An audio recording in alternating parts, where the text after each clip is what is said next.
גבר חי עם אישה במשך חודשים ושנים, יש ביניהם אהבה וחדווה ואיבה וסכינים, והם ישנים בשעות הקטנות על מיטות בלי סדינים. אין להם ילדים והם ישנים כמו ילדים קטנים, הקירות צוחחים עליהם והתקרה רוחשת עננים. יש אלוהים בשמיים ומחר יום חדש, אנשים משתנים. יהיה טוב, יהיה רע, עניינים עדינים, עניינים עדינים.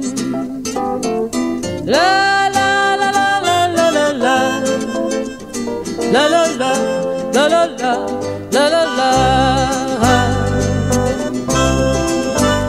גבר ואישה חיים לבדם, אין להם ילדים. הוא בודד, היא בודדה, שניהם בודדים. יש להם הרבה מכרים ומעט אוהדים. הוא מיוחד, היא מיוחדת, שניהם מיוחדים. הוא צובר אפשרויות ומסמכים, והיא צוברת בגדים. אין ביניהם אלא מין ובדידות וייאוש ופחדים, וברגע מסוים די צפוי מראש הם נפרדים. הם נפרדים. גבר חי עם אישה שנתיים בתוך דירה, עם ריהוט מאולתר ואימה עתיקה וללא בשורה.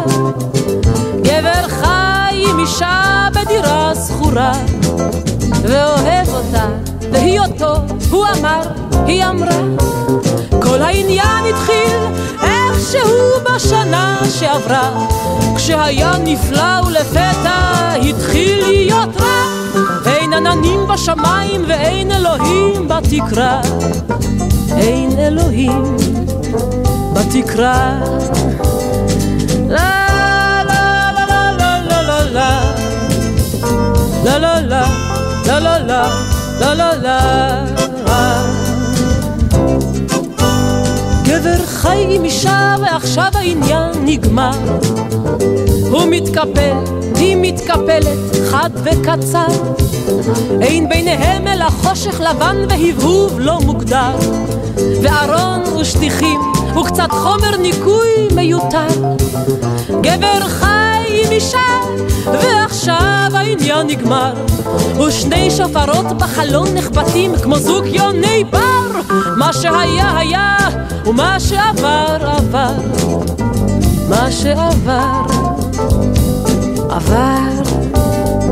לה לה לה לה לה לה לה לה לה לה לה לה לה לה.